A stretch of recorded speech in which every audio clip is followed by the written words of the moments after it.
What's up, metal art sculpture guys and girls? Shell Techno here, trying to bend the rules of physics and logic with this Starlab. I've got two versions of this. This was V1 and it was smaller diameter wire than what I sent home. So I thought it only fair, well, I better work with the material that you've got in front of you. This is V2, which is 1/8 inch diameter stainless steel filler rod. Comes out, starts straight. We're bending it into some form if you do the 4-point star like the example, or you could challenge yourself with another version. Our deliverables here, one of the deliverables is repeatability. So I have created a star that is close to my 3D modeled template that I'm using as a guide.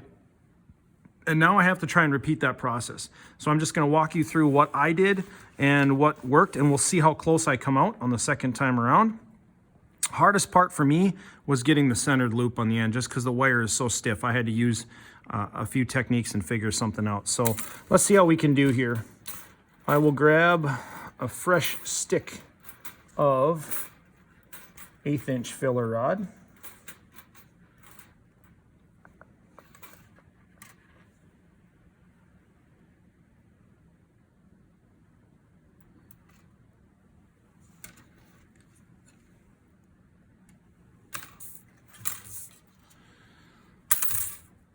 And here we go. So first of all, I'm going to extend past my star. I'm going to line up or orient my paper and allow this to extend off the side of my work desk here. And I'm going to orient this and extend a little bit past. How much do I need past here? I'm really just bending. What I did at the top of this was I just bent it over itself and crimped it as best I could. So it wasn't that awesome, but it does mean that I don't need a lot up there of extra or excess. So if I go 1 inch, 1.5 inches. This is going to be the top of my star. And what I'm doing is just figuring if I bent that over here, let me get dangerous here. If I bent this from here, this would end up to be about the center point. That's kind of how I'm figuring this. So right here, I'm going to estimate down to where I think the center of the bend point is, right here. And then I'm going to put my pliers here on this side and bend a tight bend. What I was doing before that didn't give me as good a results is I was putting the pliers, the nose like this, and bending on either side of the nose. And I'm realizing that if I just clamp it into the flat area of the pliers here, and actually where the serrated jaws disappear, there's a flat on my needle nose, I can create a nice sharp bend there. So I am just marking and then bending each time. I could try and mark it up further through measurement, but I don't find that that works as well. The first bend, it doesn't really matter how I'm oriented. It just matters that I'm on my mark here. So I've got my red mark. Let me move around here a little bit. My red mark right next to the jaws. I want to make sure that this is perpendicular or 90 degrees to the jaws. So this right here needs to be a 90. I may have to angle slightly. And then I'm going to put force here and a twisting or rolling force here. And I'm going to bend until I believe that I get the angle that's going to match that angle of the first star point. So I'm starting with that. Okay, I'm gonna just move my paper instead of my rod and keep my rod extended out that way because it's difficult to manage. I need to go a little bit further here. So I'm pick it, make sure it's perpendicular again, orient it so it's tight in there, give it just a little more push right there, check it. Way too much. Wow, how did I do that? Undo, so I'm going to take some out of this. Oh yeah, that's really close. Now I am going to center this on my template, and I am going to go to where I believe the center point of that bend is going to be, maybe a little bit shy of center. And I just want to be consistent with this. This is what I did last time. Now the next step with this is to make sure, oh, let me zoom out here. I want to make sure I'm getting all this. The next step with this is if I let this hang vertically like a plumb bob, meaning if I let it hang down like this, then I can use or kind of trust that to be straight vertical right now. And then if I look for my mark, which is right here, I know that I am, if I let this hang down, and I can check it with my eyes as well, I know that I'm staying in line with this bend, because the last thing I want to do is bend it like this, and then I'm going to have my star walking all over the place. What we want to end up happening is that our star becomes one-dimensional when we're done, that it's flat on an edge, okay? Like that. Okay, so I'm going to let this swing down again. I'm going to check to make sure I got my mark in the right place. I do. I can see my red mark right there. Let this swing down. I'm just looking down it, make sure I'm perpendicular to the material, and this bend is going to come at me and all the way back around. So I'm going to start with the at me here and go to 90. And now I'm going to have to slip down a little bit because I need to make some more room so this can come over the top. And you can already see that I'm walking a little bit crooked here. Not ideal. So I'm going to clamp that and try and get it straightened out by tweaking this way so that I can get these in line. That is better. And now I've got to come all the way around. And here's what I found is once I get it to a certain point, I can squeeze with my fingers and bring that angle back together. And if I want a tighter point, which I was doing, I go into the jaws as far as I can. I've got to hold this so it doesn't flop either way. And then I'm going to squeeze that down a little bit just to get that little bit sharper point. And I might have to open it back up, but let's see how I did on the bend here. Orient the paper all the way around. And there is, I want to always check and keep this in line. So it's like I want to make sure that I'm good behind where I was working and then adjust to here. So this is in line right now. I have to open this back up. So I'm just going to do that manually by hand. I don't need the pliers to do that. And now I got to close it up a little bit. Checking this to make sure I'm in line.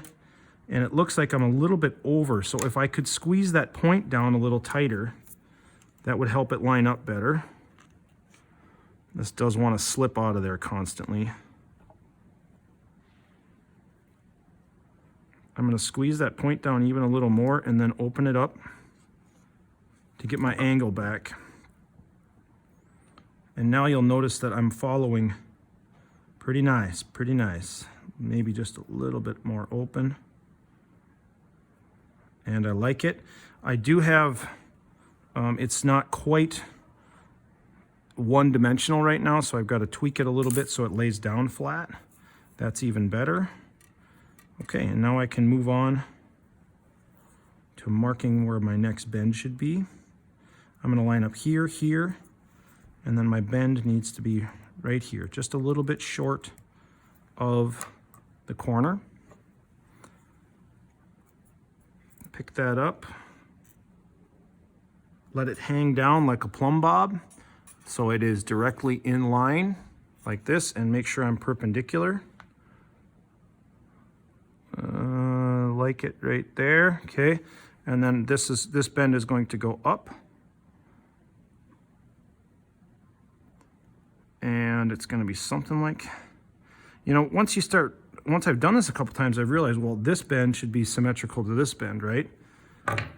Or really close, because the angles are slightly different there. I've got to go a little bit more with my bend, and it could be a little tighter too. You can see I was just slightly over my mark there. If you can, there's a red mark there. I was slightly over, so I'll cheat it back a little bit and see if I can get it to go. Check that.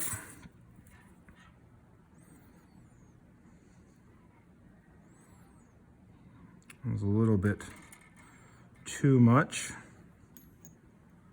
Take just a little bit out. I'm working on a flat, clean surface here, and that does help. So like a kitchen table, if you've got real estate like that, or dare I say you'd work on the floor. I can mark the center of my bend here, a little bit shy is my plan, because I'm going to have some radius that has to come into there. Pick this up and see which way it wants to swing. It's probably going to swing down like this. This one's a little tougher because now it has kind of a counterbalance here, so it doesn't want to hang down necessarily. I'm going to clamp to my mark there. I want to make sure that I am vertical here, horizontal with my hand, so that I've got that bend correct, and then I want to make sure that the jaws are perpendicular when I make this bend. And that looks pretty good right there. I'm going to bend up and tight as I can. Pushing that over, try and keep it in line. This one it's getting out of line for me a little bit. Keep going over. Shorten up on my nose. Over more. Okay, and now you can see I'm out of alignment there. So I'm going to give this a tweak to get back into alignment. That's better. And then I can squeeze this nose down. And this is where I might use my pliers to make that point tighter and matching the first point that I made. You can see my mark is really close to center there, if you can see that red mark. Close. Flip the paper. And I'm aligning here, here, here all the way down. I just need to open up ever so slightly. Get my materials out of the way here. They're kind of still needing a clear workspace. You need like a 3-foot radius to start. There, there, and then open this up a little bit. Always watching from where I have already completed my bend. And it even looks like, now that's really good, that's good, this may be slightly closed.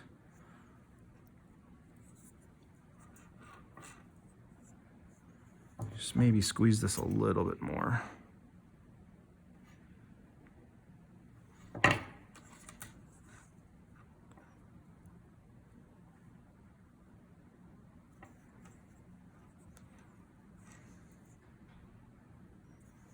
There, there, there, there. That's perfect. Okay.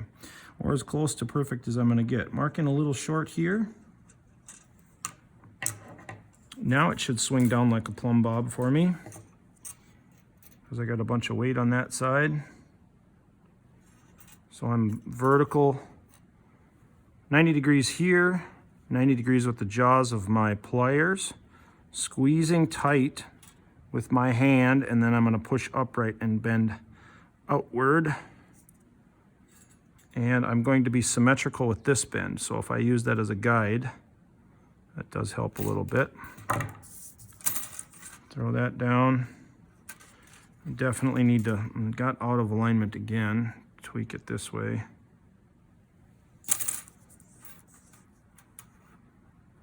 Way overbent it. Whoops.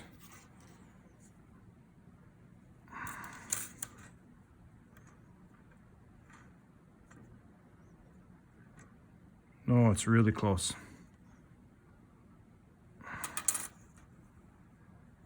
Here, here, there, there. Like it.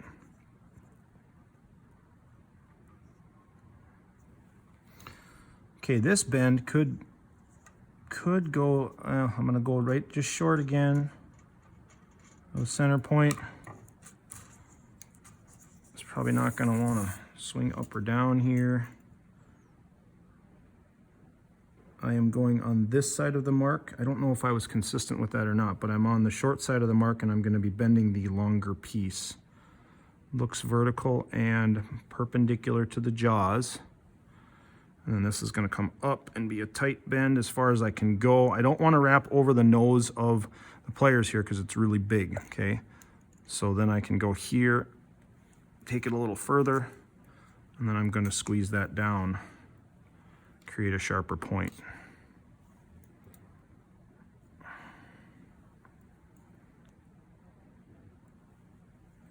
And now I'm just looking at symmetry side to side here.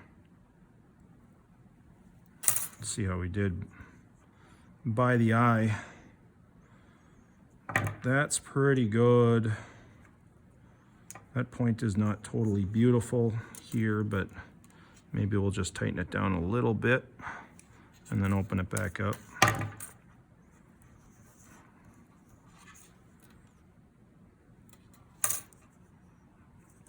Too much.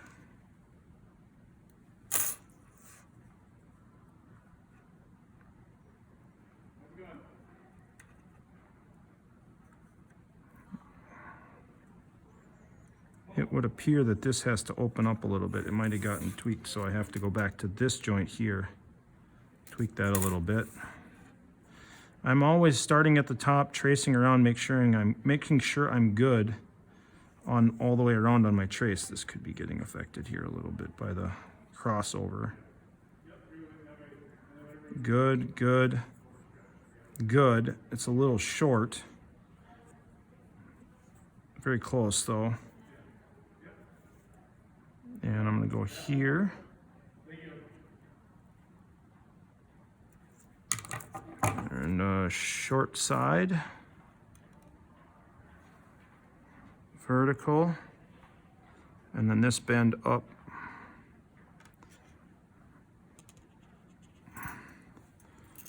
And I'm looking for symmetry here. I overbent it.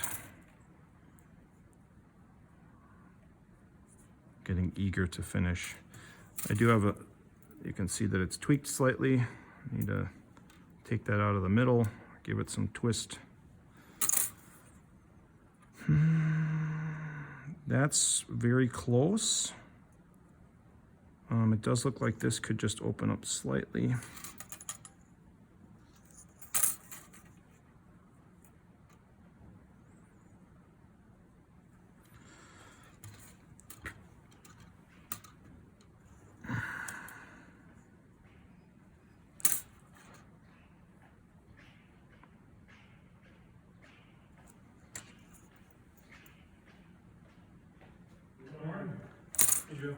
Hi, Aaron. Okay, I've got this bent up and I am going to pause there and then we'll go over how to wrap the top and put our centered loop on.